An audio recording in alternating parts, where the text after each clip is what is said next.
Hola, ¿qué tal? Muy buenas noches. Soy Luis Enrique Mendoza Catalán. Actualmente estudio la licenciatura en Derecho.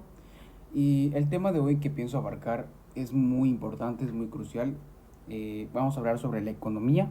Anteriormente hablamos sobre el matrimonio, los requisitos que conlleva, qué era el matrimonio, cuándo se aplica la nulidad, cuándo no aplica el matrimonio, ante quién se tiene que hacer el matrimonio, cuándo es válido, etcétera, etcétera, etcétera, ¿no? Pero hoy pienso tocar un tema bastante interesante, uno de mis temas favoritos, podría decir, que es la teoría económica, ¿no? Hoy quiero profundizar sobre la teoría económica y partamos desde el punto de vista en que la primera vez que se utilizó el término de la economía fue en 1613 por Antonio de Montchaltein, perdón, en el año de 1613. Entonces, imagínense, desde 1613 ya teníamos nociones o se venía estudiando, recapitulando información sobre la economía, ¿no? Pasando el tiempo, eh, surge un autor que se llama Robbins, que es bastante conocido por aquellos que son fans de la economía, y nos dice que la economía es el estudio de la conducta del ser humano, eh, del cómo va a obtener las cosas y sobre todo el cómo las va a gastar, ¿ok? Este término es muy importante porque se le da una explicación a lo que viene a continuación. ¿Qué viene a continuación? Buena pregunta. Hoy en día la economía es una ciencia social, ¿ok? Quiero que si les pregunten qué es la economía, ustedes respondan que la economía es una ciencia social que estudia la conducta del ser humano encaminada a la producción, distribución, circulación y bienes de riqueza, ¿ok? Que va a estar constituida por todos los bienes y servicios, ¿no? A eso hacemos referencia cuando decimos que es riqueza, ¿no? Que van a satisfacer las necesidades humanas y que tienen un valor de escasez, ¿ok?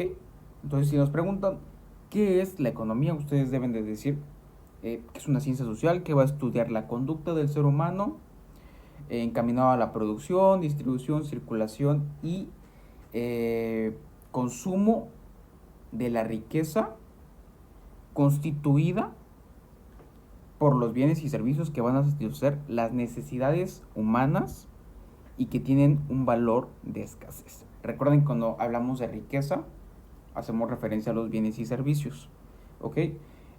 Coloquialmente podemos decir que la riqueza es aquello que tenemos, ¿ok? La escasez es lo que no tenemos, ¿ok? No simplemente es no tengo dinero, no tengo bienes, no tengo propiedades, no, no, no, no, no. Simplemente engloba lo que no tenemos, la escasez. Riqueza tenemos, escasez no tenemos, ¿ok? Cuando hablamos de la palabra tener, por ejemplo, hacemos referencia a satisfacer una necesidad, ¿ok? Lo quiero porque lo necesito, ¿no? Como coloquialmente se escucha, ¿no? Para esto, toda la información que voy a recabar va a estar fundamentada con base al libro de Pedro Astudillo Ursúa, que tiene el título de Elementos de Teoría Económica para los estudiantes de Derecho, ¿no? Es un libro bastante bueno, bastante controversial y sobre todo que a mí como estudiante de la licenciatura en Derecho me ha expandido el conocimiento y me ha clarificado bastante cosas que previamente ni tenía ni la más remota idea de qué era lo que estaba diciendo, ¿no? Recapitulé varios títulos, varios temas que se me hacen bastante interesantes para abarcar hoy en mi exposición. Preparé un material didáctico y el primer tema es la definición de la expresión teoría económica, ¿no? Como ya les había mencionado, eh, la economía es el libro nos dice que es el conjunto de instituciones y personas por medio de los cuales los hombres crean y emplean los medios para alcanzar ese propósito, ese fin, ¿no? La economía va a estudiar cómo tienen los hombres su riqueza, y lo que veníamos diciendo que se rescató de Robbins, ¿no? El cómo la van a gastar, ¿ok? La ciencia social estudia la conducta humana, producción, distribución, circulación y consumo de la riqueza, que es lo que viene aquí en el libro. Y la palabra economía significa administración del patrimonio del hogar, de la casa, ¿no? La economía es la ciencia de la adquisición de la riqueza, no solo para la familia, sino también para el Estado. Y esto es muy importante. ¿Por qué? Porque, aunque no lo creamos, la economía juega un papel bastante crucial para el Estado, ¿ok? Sin la economía casi me atrevería a decir que no funciona el Estado. No solo decir el cómo funciona el gobierno, la forma de gobernar, no, no, no. La economía juega un papel bastante crucial y pues sí estaremos hablando de temas bastante extremistas, pero pues todavía no llega su momento, ¿verdad? El libro abarca otro tema que se llama la economía y las ciencias sociales, ¿ok? Es decir, estudia la conducta del hombre dentro de su campo sustancial, que es la sociedad. ¿A qué me refiero cuando digo que estudia la conducta del hombre dentro de su campo sustancial? A que el hombre, como vive en sociedad, como sabemos, eh, dentro de su campo sustancial, no es decir, yo vivo solo, el hombre vive solo, puede ser nómada, puede ser sedentario, puede ser esto, no, no, no, no, no. El hombre eh, vive en sociedad, convive en sociedad, se desarrolla en sociedad. Entonces, este campo sustancial que es la sociedad va a jugar un papel bastante crucial para la economía, porque no puede estudiar la economía de un solo, estudia la economía de una sociedad. Eh, la economía también es llamada una ciencia social y paradójicamente eh, la ciencia que estudia es la ciencia que estudia la escasez, porque la riqueza no es abundante, sino el contrario, es escasa. Uno pensaría que es al revés, pero no. También es escasa la economía, ¿no? A ella no le importa estudiar ese rubro, ¿no? Y conforme vamos avanzando, me gustaría decirles que la economía se puede estudiar o enseñar desde 3 puntos de vista. Punto número 1. El primer punto de vista nos dice que se va a estudiar de una forma desde de una ciencia pura, ¿ok? El segundo punto de vista desde el razonamiento y la experiencia. Y el tercer punto de vista desde el origen teórico práctico, ¿ok? Voy a desglosar una cada una porque considero que así es más fácil de entender. Como ciencia pura, que es el primer punto de vista, nos dice que va a ordenar los conocimientos sobre los hechos, ¿ok? Los va a sujetar a los principios generales y son homogéneos, ¿ok? El 2, que vendría siendo el razonamiento y la experiencia, va a ser mediante el conocimiento lógico de los hechos y los va a ordenar de forma sistemática y coherente. Eso es muy importante, ¿ok? Y el tercer punto de vista, que es el origen teórico práctico, como les había mencionado, el hombre no estaría completo si ignora sus orígenes y las transformaciones, ¿ok? Te preguntarás, ¿por qué? Porque si el hombre ignora los orígenes y las transformaciones que ha sufrido a través del tiempo, déjame te digo que el hombre no sería lo que es, no sería lo que es hoy en día, ¿ok? Así de crudo, lo puedo mencionar. Y el libro también nos abarca también un tema bastante interesante, que es la economía y el derecho. Es decir, habrá un poco sobre cómo se relaciona la economía y el derecho. Que, por ejemplo, el derecho se esfuerza por estudiar las relaciones que se dan entre los hombres que viven en sociedad, y la economía también busca estudiar eso, solo que se va a estar dirigida a procurar la consecución y la aprobación de ellas, ¿ok? Para esto, por ejemplo, ¿qué otra relación tiene la economía con el derecho? Nuestra constitución política de los Estados Unidos mexicanos está dividida en dos, ¿ok? Las garantías individuales y las garantías sociales. Eh, en las garantías individuales vamos a encontrar los derechos humanos y las garantías y todo eso, ¿no? Y en la parte 2 vamos a encontrar la estructura y la organización del Estado, la forma de gobierno, ¿no? Y para esto, eh, la constitución política de nuestro país nos aporta los siguientes artículos, ¿no? Que son importantes para la formación de la vinculación del derecho con la economía, ¿no? El artículo 25 redacta sobre la rectoría económica y uno se preguntará qué es la rectoría económica, ¿no? Bueno, la rectoría económica es, en pocas palabras, la forma en la que el Estado, ¿ok?, nos va a decir qué vamos y qué no podemos hacer, ¿ok? Para esto el artículo 26 constitucional nos va a decir cuál es la finalidad, ¿ok?, del artículo 25, por qué se hacen esas cosas. Y entre que vas leyendo, en pocas palabras te puedo decir que va a estar encaminado a que va a existir un plan nacional de desarrollo. Cada gobierno lo debe de presentar, pues cada candidato que se postule a la presidencia debe tener un plan nacional de desarrollo que va a estar sujeto a los programas de administración pública y federal. Porque sin un plan de desarrollo, un nacional de desarrollo, no va a funcionar el Estado. Y eso está comprobadísimo. Eh, ¿Qué otro? El artículo 27 constitucional nos dice que el Estado es dueño de todo. ¿Ok? Todo, todo, todo. Puertos, mares, costas, playas, bosques, tundras.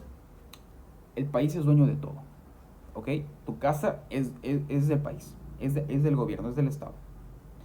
Simplemente que el Estado eh, nos va a dar una fracción a los particulares de todo ese territorio. Y a eso se le va a llamar principio de propiedad privada. ¿Ok? Ahí se ven las relaciones que tiene el derecho con la economía, ¿no? Eh, el artículo 123 y el quinto constitucional están relacionados. Nos habla sobre el 123 sobre el derecho al trabajo. Que el trabajador tiene derecho a un salario digno, a un adiestramiento, a derechos laborales, a obligaciones laborales. Y el quinto constitucional nos especifica, bendito Dios, sobre que cualquier persona es ¿cómo se llama? Es libre de trabajar en lo que desee, ¿ok? Cualquier persona es libre de trabajar en cualquier carrera profesional, cualquier carrera técnica, cualquier oficio, siempre y cuando esto sea de manera lícita. Y de ahí nos pasamos a lo que vendría siendo el método, el problema del método. En este capítulo, Pedro Estudillo nos dice que cuando nos referimos a la palabra método, hacemos referencia a lo que podemos hacer las personas, ¿no? Lo que el hombre va a poder hacer.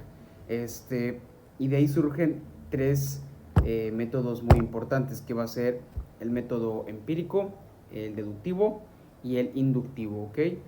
Cuando hablamos del método inductivo, hablamos de las verdades particulares a las verdades generales, ¿ok? Cuando hablamos del deductivo, hablamos de las verdades generales a las particulares. Y cuando hablamos del método empírico, nos va a hacer referencia a, a la experiencia, a la experimentación, el cómo lo vamos a vivir el día con día, ¿no? Minuto a minuto, como dicen por ahí. Yo lo relaciono más con el método científico, pero de ahí partimos al capítulo 2, en donde nos dice los conceptos fundamentales de la economía, ¿no? Aquí vamos a encontrar un término bastante importante que va a ser la necesidad, ¿ok? Cuando hablamos de una necesidad, nos vamos a referir a esa sensación de apetencia, de los satisfactores, ¿ok? Y recuerden que cuando hablamos de satisfactores, nos vamos a referir a que son los bienes y servicios que satisfacen una necesidad, pero que van a tener un valor económico, ¿ok? Entonces, en este capítulo como les proyecto en el material didáctico, va a decir que la necesidad es una sensación de apetencia de los satisfactores que provienen precisamente del exterior, ¿ok? Las necesidades son ilimitadas en cuanto a su número y categoría, pero van a variar de acuerdo con los niveles de cultura de las sociedades, ¿ok? Las necesidades se pueden identificar de dos maneras, que son las competidoras y las complementarias. Aquí vamos a encontrar las necesidades vitales y las de cultura, que ahorita los voy a mencionar. Pero cuando decimos que las necesidades compiten es porque al hombre se le presentan múltiples necesidades y va a tener que tener esa elección de elegir a qué necesidad va a querer satisfacer, ¿no? Y las necesidades, esto es muy importante, no se pueden jerarquizar, ¿ok? No es como que, digamos, vamos a darle prioridad a la de alimentos, luego a la de los bienes, luego a los servicios, luego a mis necesidades inútiles. No. No se pueden jerarquizar las necesidades. Esta es más importante que esta porque no son... no se pueden jerarquizar. Muchos autores como Marshall han tratado de estudiar este ámbito y no han podido dar una respuesta concreta, específica, porque no se pueden jerarquizar las necesidades, ¿verdad? Y de aquí partimos a la clasificación de las necesidades. Las necesidades, cuando nos referimos a una necesidad suntuaria, nos vamos a referir a los lujos, ¿ok? Lo suntuario son los productos de alto valor que suelen consumir a las personas con mayor nivel adquisitivo, ¿ok? Normalmente estas personas van a ser las personas ricas que adquieren lujos, ¿ok? No cualquier persona puede tener lo suntuario porque va con base a sus ingresos y egresos también. Y las necesidades se van a dividir de dos maneras, ¿ok? Las necesidades vitales y de cultura. Cuando nos referimos a las necesidades vitales, vamos a hablar sobre que son indispensables para la vida, ¿ok? Son indispensables para el ser humano para vivir, como lo son los alimentos. Y cuando hablamos de necesidades de cultura, van a hacer referencia a que van a elevar nuestra calidad de vida, ¿ok? No hay mayor dificultad ahí, ¿no? ¿Verdad? De ahí pasamos a los bienes de capital, ¿ok? Los bienes de capital, bueno, van a ser los medios de producción y los que van a ser producidos, según esto el profesor Baumbauer, y también nos ayuda el autor Karl Marx, en que nos dice que un bien de capital va a ser llamado también un bien activo, ¿ok? Los bienes de capital van a ser bienes activos.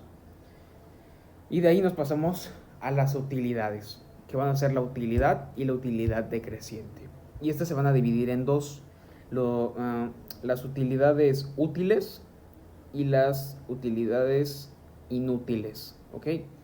Cuando hablamos de una utilidad útil, va a ser referencia a que va a tener un objetivo, va a tener un objeto de estudio mayor, ¿ok? Muchas veces preferimos darle prioridad a una necesidad inútil que satisfacer una necesidad que en verdad es vital para el ser humano, ¿no? En este caso las utilidades útiles, como su nombre lo dice, van a satisfacer las necesidades de los bienes y los servicios, ¿ok? Y van a consistir en tener esa capacidad de satisfacer a la necesidad del ser humano, o sea, pues sí, darle utilidad, ¿verdad? Y los bienes y servicios inútiles nos van a perjudicar, perdón. Más que nada van a satisfacer una necesidad, pero que en verdad no tiene un objeto, no tiene un propósito, no tiene un fin útil. Porque sí vamos a satisfacer una necesidad, pero no va a tener una utilidad concreta, ¿ok? Y de ahí nos pasamos a el último capítulo, que nos habla sobre el principio de selección y los factores de producción, ¿ok? Los factores de producción se van a dividir en tres maneras, ¿no? En tres clases.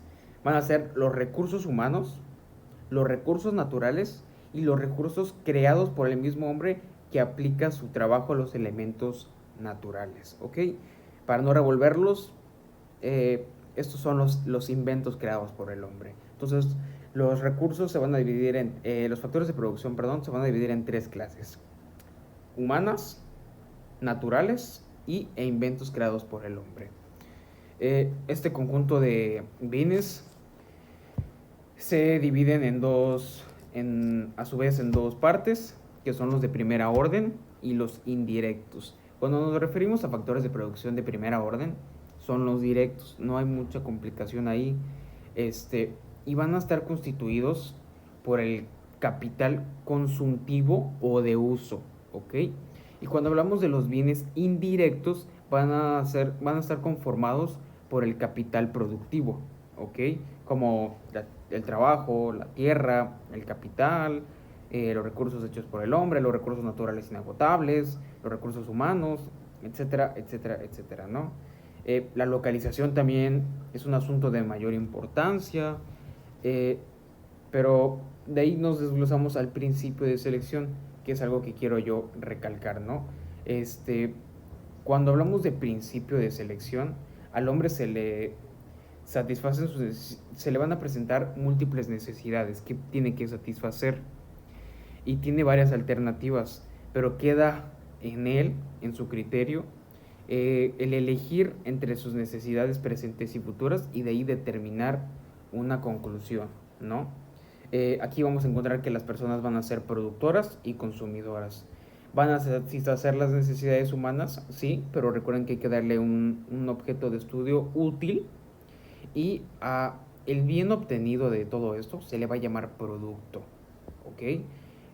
Normalmente encontramos los medios de producción ahí, y van a ser los procesos que incrementen los bienes y los servicios. Ya para concluir, quiero hacer una mención sobre la importancia de la economía. La economía es fundamental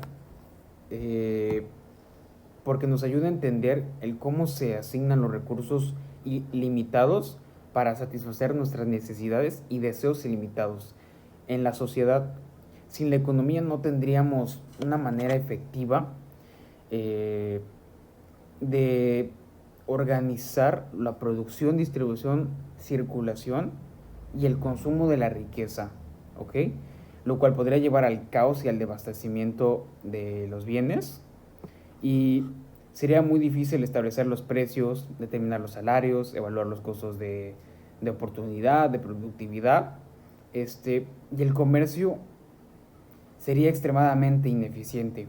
Podría afectar negativamente nuestra calidad de vida, nuestra propia vitalicia. Básicamente la economía nos permite tomar decisiones racionales sobre el uso de los recursos tanto a nivel individual como a nivel social. Gracias.